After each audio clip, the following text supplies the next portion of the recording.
What's up, ladies and gentlemen, and here we are taking a look at the Protection Warrior.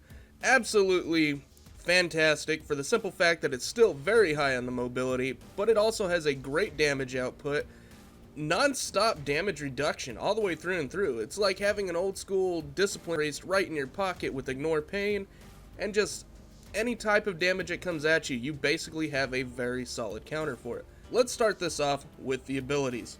What's up, ladies and gentlemen? Here we are, we're looking at the abilities, and the very first one's going to be Battle Cry. This is still going to be a DPS output cooldown, 1 minute CD, granting 100% increased critical strike chance for 5 seconds. Nothing has changed with this, except for the actual icon itself.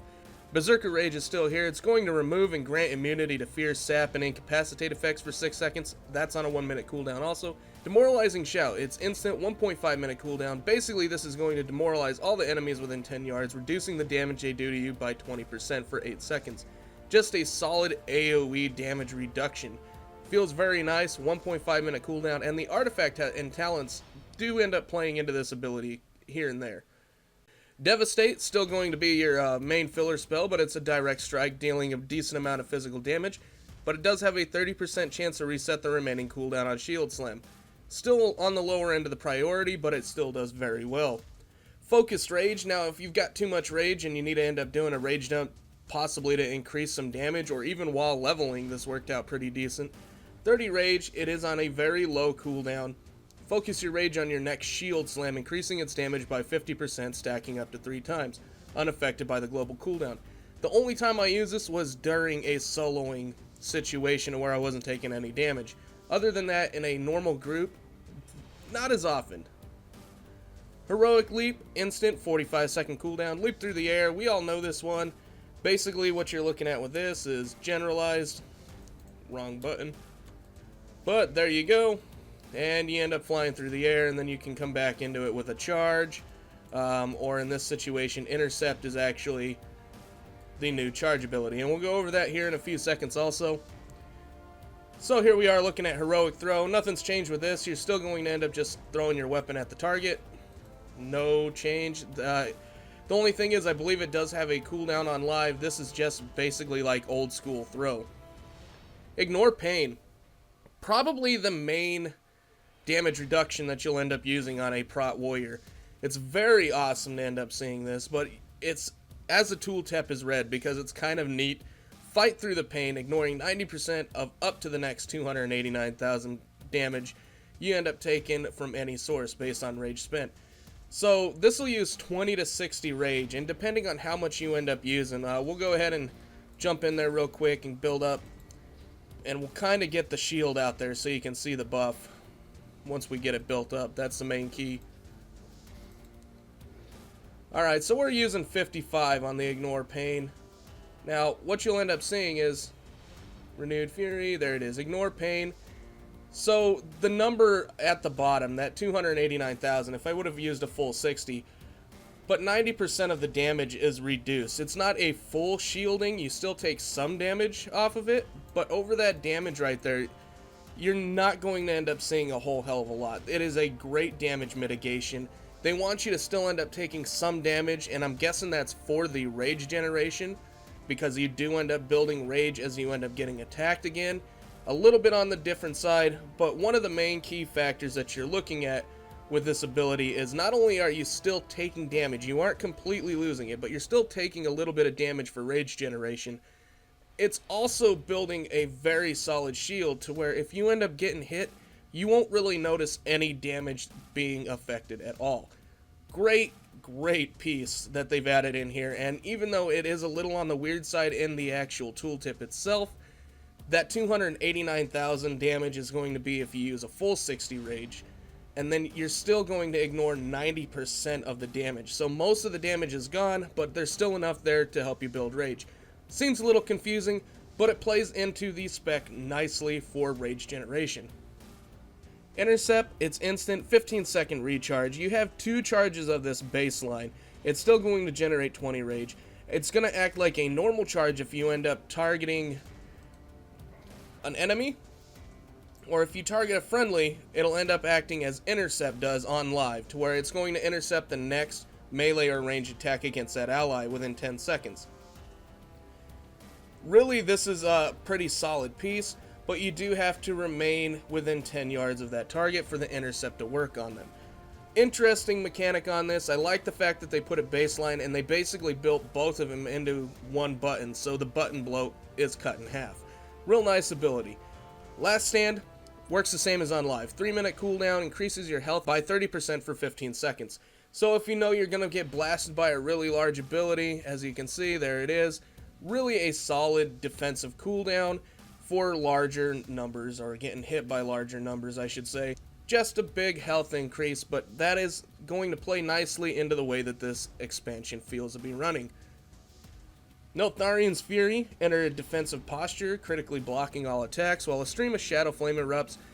This is your artifact ability. It's channeled. I don't like channeled abilities on tanks. They just feel weird.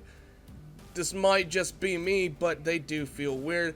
And basically all you're going to do is raise your shield. You're going to see the little dragon fire going out. That's it. That's all it's going to end up doing. But over that time while you're doing the damage, you can use your defensive abilities and you block all attacks, or critically block all attacks, which is a pretty solid amount of damage reduction if they are physical. Magic damage during this period is still going to hit pretty damn hard. Pummel's still here, still your main interrupt. Revenge. Sorry about the clipping up top there. This has actually ended up taking a big change.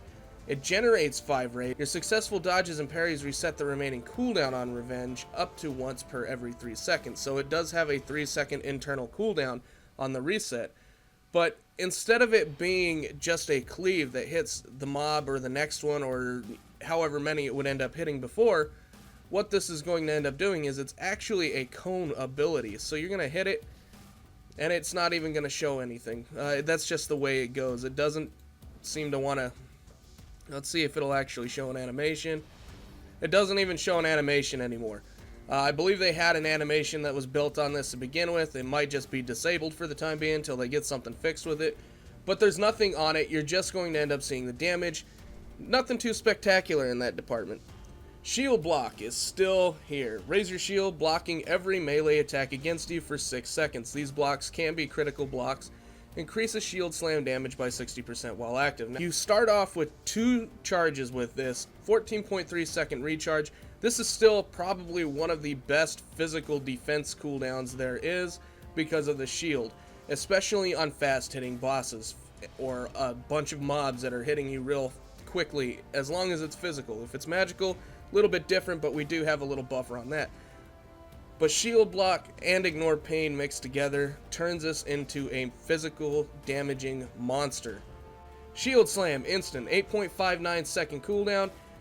This is just a general damaging ability, but it is still your main rage generator. Absolutely fun to end up seeing. Shield wall, instant, 4-minute cooldown. Not a lot has changed with this either, but reduces all damage you take by 40% for 8 seconds. Magic damage, physical damage, doesn't matter. Any damage you end up taking, reduced by 40%.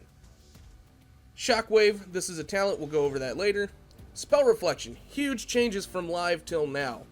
This is a very solid cooldown, 25-second cooldown, so you need to end up making sure you time it correctly. Raise your shield, reflecting spells cast on you and reducing magical damage you take by 30%.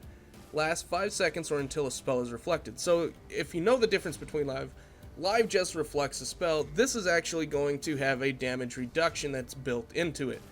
30% damage reduction, so on bosses that are casting abilities, you no longer have to worry about just getting wrecked and needing a lot of heals. That's not really the case anyways because of the way the ignore pain works, but for a 25-second cooldown, you now have magical damage mitigation, and it's pretty nice. Taunt, instant, 8-second cooldown, does exactly what it says. You're going to taunt and just basically bring the mob to you or make it want to attack you. Thunderclap, instant, not a lot's changed here. Still an AoE. It reduces movement, but the thing is, Thunderclap no longer applies deep wounds. What's going to apply deep wounds is going to be Devastate and Revenge, which is going to still end up causing bleed damage over X amount of seconds. So really, Thunderclap, unless you need an additional AoE pickup, if Revenge is on cooldown or you got ads that are running away, you can use Thunderclap to help pick them up. but normally you can almost leave it completely out of the rotation. Victory Rush strikes the target. Not a lot has changed here, guys. I'm not even going to read the tooltip. Basically, it's going to heal you for 30% of your maximum health, and it's only usable after 20 seconds after killing something that yields experience or honor. Deep Wounds we just went over. Now your mastery is still critical block. You are still a physical blocking bastard. Absolutely. Increases your chance to block by 13% and your chance to critically block by 39%. Also increases your attack power by 26%. So you still have the critical block chance, very high percentage at that point. And then you've also got your block chance that gets increased. Mastery is pretty solid, especially in the physical gains, like I've mentioned. And this plays very, very nicely with the attack power scaling, because I believe Ignore Pain is actually also based off of what your attack power damage is. So the higher your attack power, the higher the shield from Ignore Pain. So with that, that's going to be the abilities. Let's go ahead and move our asses right on to the talents. Alright, here we are taking a look at the talents. Level 15. Unfortunately, there's not a lot going on here. You still have Shockwave, you have Stormbolt, and you have Warbringer. But we'll go off to each one as we end up talking about it. Now, Shockwave, what this is going to do is same thing as on live. It's going to end up stunning and doing very minimal AoE damage. It's great for controlling mobs. That's what it's about being a tank. You want to make sure that you are in control. The nice part about it is the cooldown is reduced by 20 seconds, which is half the time if it strikes at least 3 targets. So you can use this more frequently than what you normally could on live. Stormbolt. This thing has been gutted and gutted and gutted. This is basically doing a very minimal amount of damage and stuns for 4 seconds on a 30-second cooldown. One mob gets stunned, or you can end up having an AoE stun. This is feeling very useless. 20-yard range. It's almost like Hammer of Justice for prop pallies, or pallies in general. Your stunning hammer. That's all it seems like. And then you've got Warbringer. It's passive. Intercept now deals additional damage to all enemies within 5 yards of the target and stuns them for 1.5 seconds. It's got a little bit of a CC factor, but at the same time it's got a little bit of a damage factor. This is going to help whenever you go to charge in. Pending Victory is basically the same as what's on live. It's going to always be up and then recharge whenever you end up using it, or if you end up killing a mob. But it only does 15% of your maximum health and not 30%. A little bit more control out of this ability, but it's just not worth it. Inspiring Presence, passive. You inspire your allies within 60 yards, causing them to be healed for 3% of all damage they deal. You basically give your entire party 3% leech, as long as they are within 60 yards of you. This is great. Safeguard, passive. Intercepting a friendly target now also causes 20% of their damage taken to transfer to you for 6 seconds.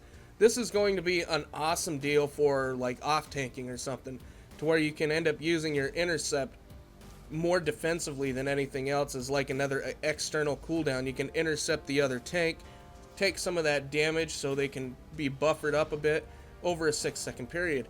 And with 2 charges, this is not only going to help you out on the fact that, hey, I am able to generate some rage off of doing it. We'll do it to this guy.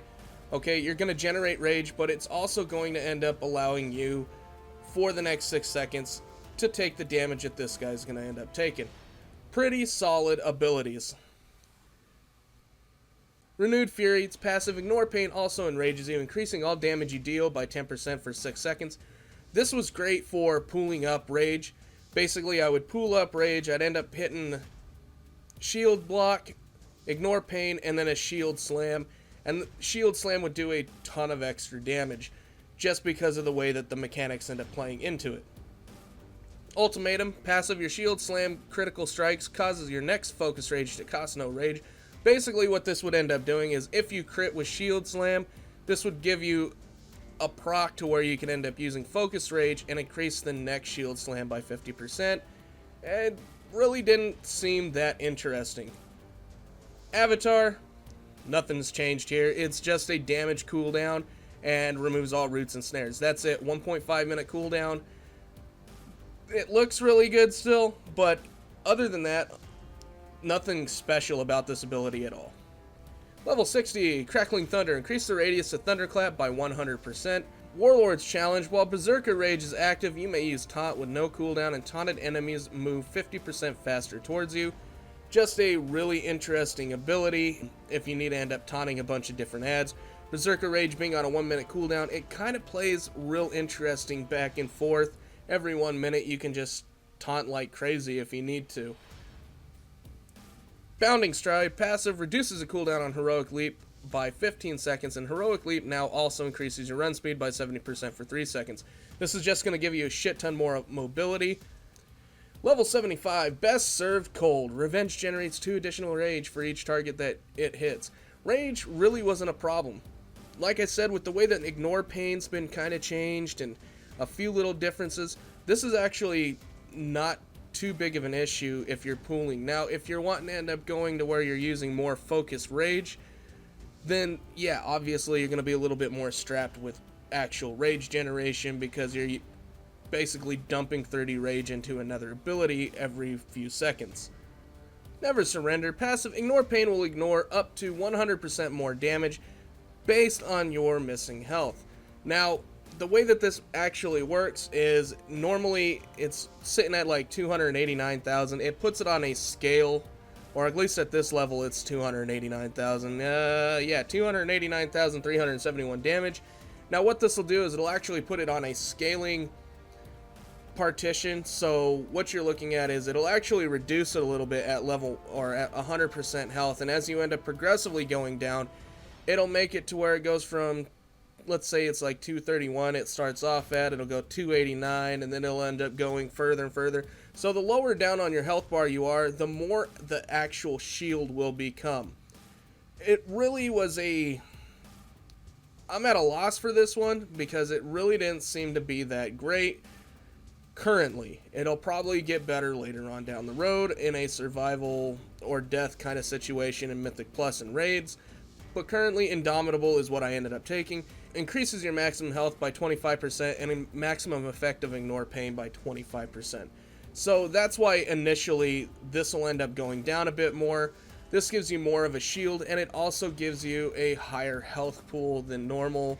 786 doesn't seem like a whole hell of a lot, but this drops you down to 629,000 health.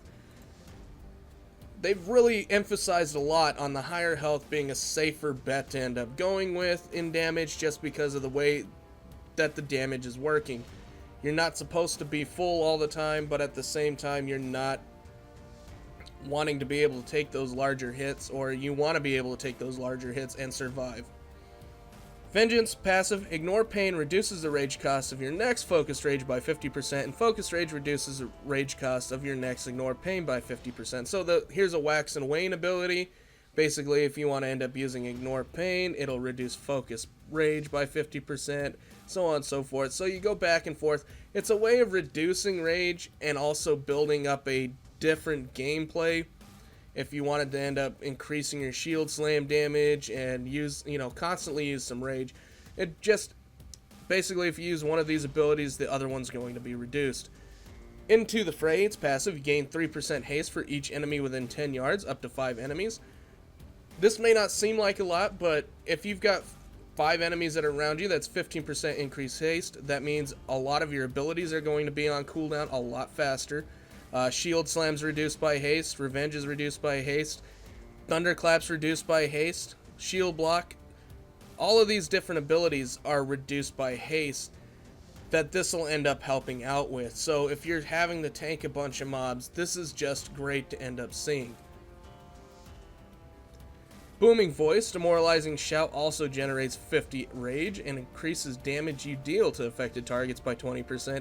Again, another good one for AoE tanking. If you've got to end up tanking them every 1.5 minutes, it's going to be a good piece to help you, 1, burn them down, 2, generate a little bit of extra rage. Level 100, Anger Management. This is a very, very solid choice for a passive. Every 10 rage you spend reduces the remaining cooldown on Battlecry, Last Stand, and Shield Wall by 1 second. May not seem like a lot, but you're going through a lot of rage over a period of time, and this will eventually end up helping out quite a bit. Heavy Repercussions, passive. Shield Slam extends the duration of Shield Block by 1.5 seconds, and Shield Block increases the damage of Shield Slam by an additional 30%. I've actually had shield slam up for almost 12 seconds in one period off of one cast because of getting procs and everything, and it played out very well. And then having the increased damage on top of shield slam was just great while it was up. It felt very solid, very insane gameplay, and normally you're going to want to put up shield block before you end up doing shield slam anyways, so this just helped extend the actual damage reduction that I would end up getting, and also reduce the rage that I'd end up having to put into this ability. Each time you end up casting it, you're using 10 rage. It's not a lot, but it does add up. And then you have Ravager, instant 1 minute cooldown, throw the whirling weapon at the target location, inflicting damage, also increases your parry chance by 30%. 1 minute kind of defensive AoE cooldown. It's not that great whatsoever. The parry doesn't end up helping out as much as you'd think it would, and then the AoE is really kind of weak. It's not that great. Revenge is going to end up doing about the same amount as what this is going to do. With this, that's it for the talents. Let's go ahead and move right into the artifact. Alright, first things first, let's take a look at this beautiful sword and board. It plays out very nicely in its skins and appearances. I love the sword, I love the shield. Base model, this thing looks really good. This is the scale of the Earth Warder, which just happens to be Neltharion scale. Now, the different color schemes are... I don't know, I don't care for the different color schemes, at least off the base model. When we get a little bit further, we'll let this spin around real quick like. But the normal one looks really good. I enjoy just the basic color, but the other ones, they're a little bland. And here it is. Spin it around. Boom. They're okay, I guess. And then Arm of the Fallen King. I love the graphics update on both the shield and the sword. I mean, it's just a beautiful piece. It seems, unlike the Pally to where it's all flash and pizzazz, this is actually built down. This has a really good warrior feel. Like, it looks like it's been through war and just damaged and wrecked, and it really seems to fit the class fantasy quite a bit. Really solid. We'll go to the unbroken stand here. Let it spin around. Here it is. Love the axe. They put this in here. Really a beautiful, absolutely beautiful piece all the way through and through. The shield, I love it. Too bad they've got the axe sitting in front of it, because the way that this thing looks is just spectacular. You've got the spikes coming out, and it just sits nice. I've seen a couple warriors running around with this model to where the spikes are coming out of the back. They've already got it unlocked, and it really, very interesting piece. Death Guard's Gaze. Here it is. Looks like it's almost a blade itself on the shield. The sword looks nice. Color schemes are good. And that's going to be it for actually looking at the artifact skins. We'll let it spin so you can kind of see a little bit behind the shield, but there is the skull. Not a lot going on. It's real tribal, almost trollish. I mean, it kind of has a real troll feel with the way that the busted bones or wood or whatever poking out the side. But with this, let's go ahead and move right on to the traits. Alright, so here we are taking a look at the traits. As mentioned before, Neltharion's Fury is your cooldown. 45 seconds. Every 45 seconds, basically, you can hold this thing up, shoot people with a bunch of Shadow Flame, and critically block all attacks while it's happening. This only ends up lasting for 3 seconds, so it is a very limited use.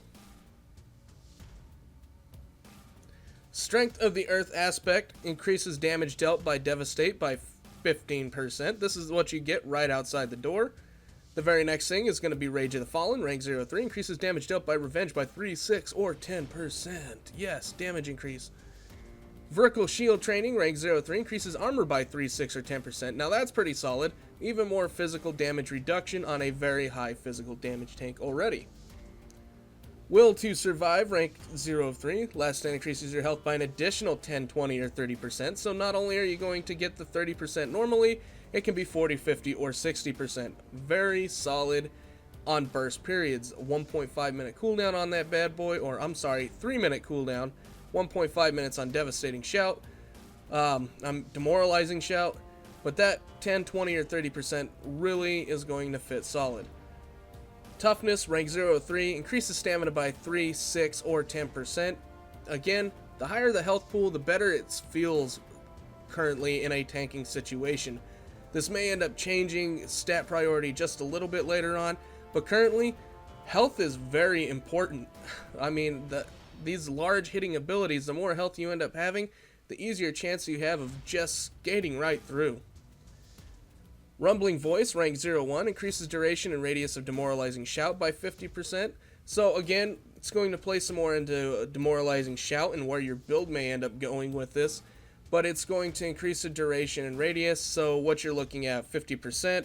It ends up lasting for 8 seconds. You're going to end up adding another 4 seconds on there, so 12 seconds, and then it'll end up reducing the damage they do by 30% instead of 20.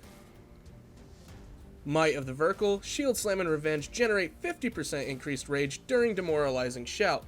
So while Demoralizing Shout is up, you're going to just generate more rage with these two abilities. Not a whole lot going on with this ability. This whole side right through here, it's all about Demoralizing Shout and just general overall physical reduction. Wall of Steel. Passive, when you target an ally with Intercept, it redirects 2 additional attacks, and the damage you take from those attacks is reduced by 20%. Very solid piece for, again, an off tank. It'll end up working really good. Leaping Giants, rank 0-3, reduce the cooldown of Heroic Leap by 2, 4, or 6 seconds. Scales of Earth, critical blocks have a chance to cause an eruption from Scale of the Earth War, increasing your armor by 30% and dealing decent amount of physical damage to all enemies in front of you. Just an awesome piece all the way through and through. It's very passive. You'll probably never even notice it, but increasing your armor by 30%, yet again, if you're ad tanking, this is going to be fantastic, and that's really the feel of the warrior tank. They're going to be the multi-target physical damage absorbers from space. I mean, they're just going to be solid. Shatter the Bones, rank 0-3, increases a critical strike chance of Shield Slam by 5% during shield block.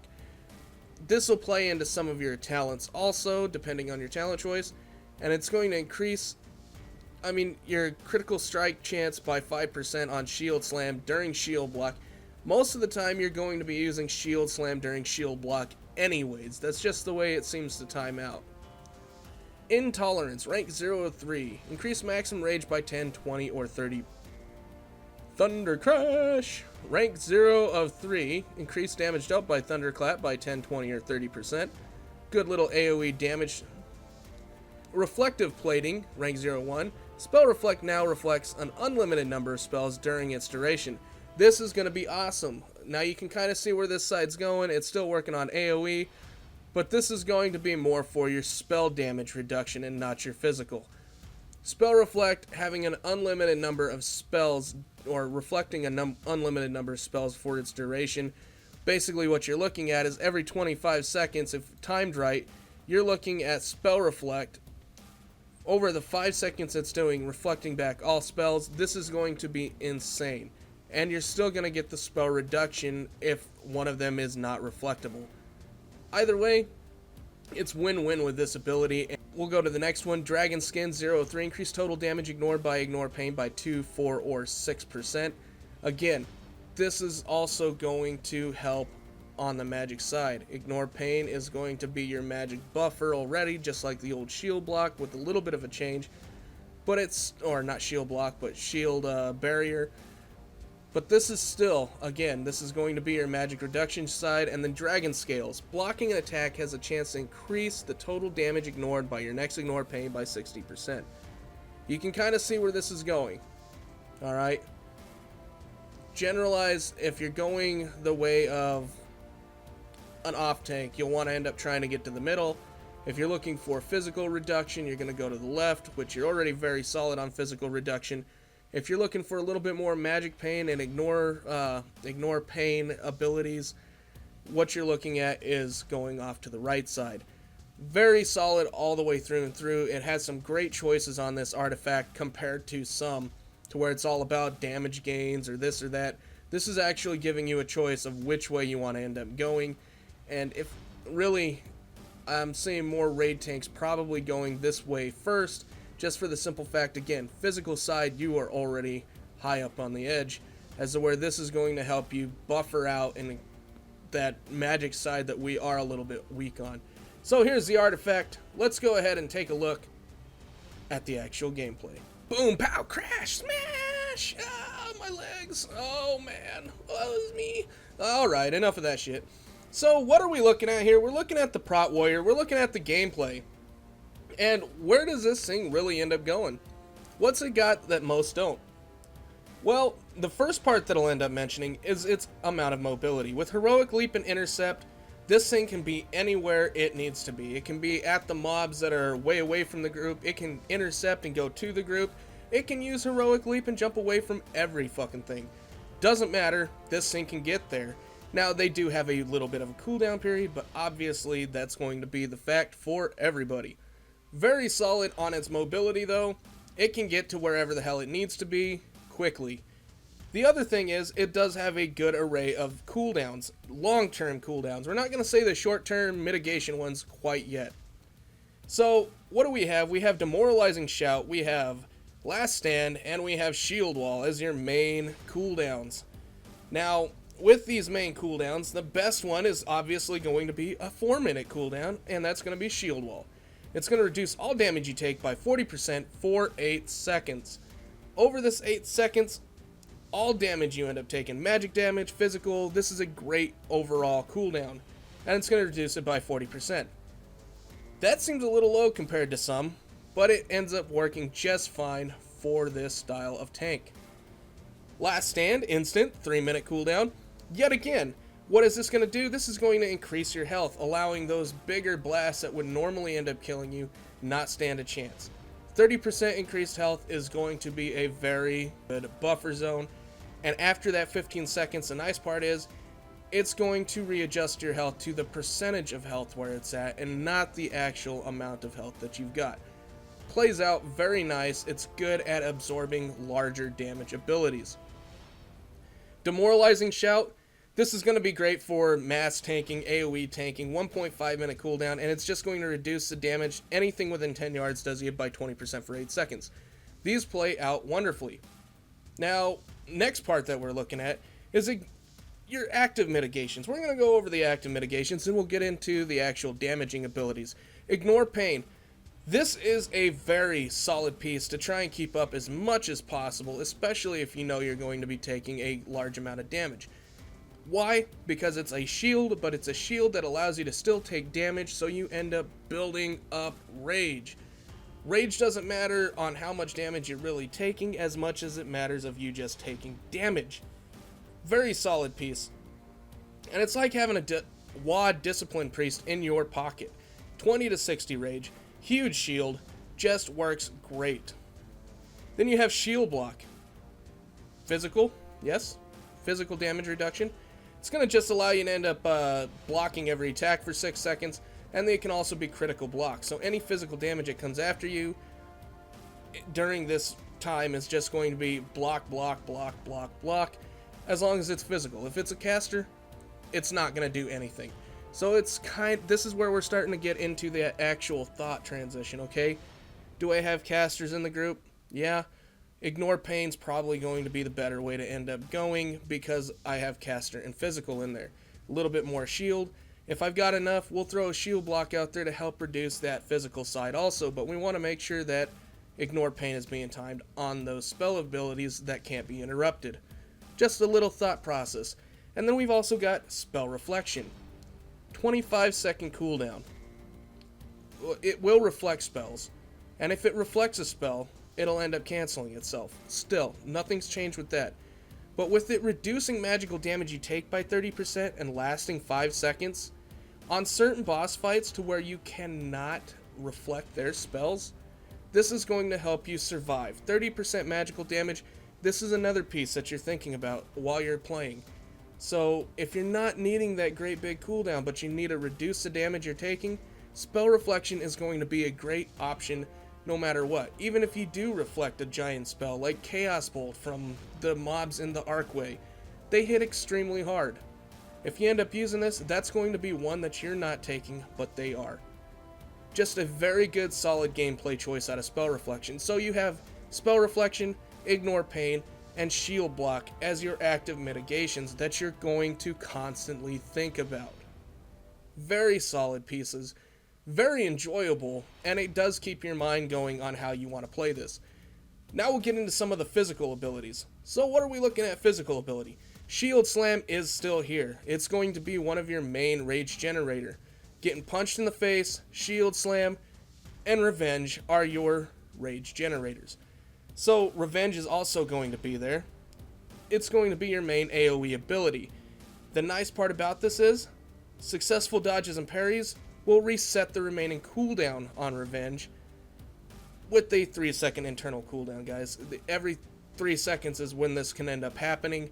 And if you're dodging, blocking, or dodging and parrying, which is completely reducing damage, you've got a chance of this thing resetting so you can do more damage. See the kind of wax and wane to this ability? Even though it's not that great, the way that this plays out now with this whole cone and actually doing a solid amount of damage all the way through and through, its reset mechanic is still going to work very nicely even on an internal cooldown, allowing you to generate more rage. This tank has never had any issues with rage since I've started playing it, because you get rage through charge, revenge, shield slam, getting punched in the face. You've got these different ways of actually doing it, and the way that the mechanics are, they play very well into this spec. Very well. Including Devastate. Devastate's got a 30% chance to reset the remaining cooldown on Shield Slam. So, alright. Like, almost a 1 in 3 chance, maybe 1 in 4. This is going to end up resetting the cooldown on Shield Slam and allowing you to generate 15 more rage. Shield Block costing 10 rage. Okay, if it's a physical boss, you just ended up earning your chance to end up reducing even more, and more, and more, and more. All the way through and through, this tank is solid. Where does it lack, though? This tank lacks in actual self-healing. If your healer dies, you can end up lasting quite a long time, but you have to remember, eventually, you're gonna die. Doesn't matter how easy the boss is, you are on a very short time limit after that. Unlike paladins, where they can end up healing themselves for a little bit or over a course of time, druids, where they can heal themselves, death knights, where they can heal themselves. Warriors, unfortunately, still do not have the triage spec. They are no longer, they can't heal themselves, unfortunately. Now with this, without having that triage spec to where you can do something for yourself, unless an ad comes in and you happen to be the one to kill it, Victory Rush is not going to activate. You can end up going impending victory to give you a little bit, but you no longer have an actual healing mechanic, which is unfortunate. It doesn't play very well into this, and I can see where they're going. They want you to be the damage reducers of all time, but with this, and not having any heals whatsoever, leaves you fairly limited. You're going to be in there, you're going to be into the fray, and unless you are killing ads, you cannot heal yourself. So you are very limited to what you can end up doing. Soloing, you can just reduce damage all day long with Ignore Pain. Not a big deal there, but when it comes down to actual progression fights, if you're on a last wire, you're going to get beat out by some of the other tanks just for the simple fact that you do not have that additional healing to control yourself. With that, let's move on to the logs so we can see exactly where this is going. Alright, so here's the logs, and we're looking at the damage done first, so you can see exactly where the damage is coming from. Shield Slam by far is going to be your top, Devastate right behind it, regular melee, Revenge on a single target doesn't do a whole hell of a lot, but what you're looking at is the Rage regeneration, Deep Wounds, Neltharian's Fury, which is your artifact ability, and Thunderclap. Yes, all of those abilities are in a single target rotation. You could probably get rid of Thunderclap, but it was used only when everything else was on cooldown. So, damage taken, most of it was done through melee itself. Average was going to be 45,000. As you can see, not a whole hell of a lot going on. Healing wise, Ignore Pain. Solid damage reduction. This was probably what soaked up most of the actual damage coming from melee itself.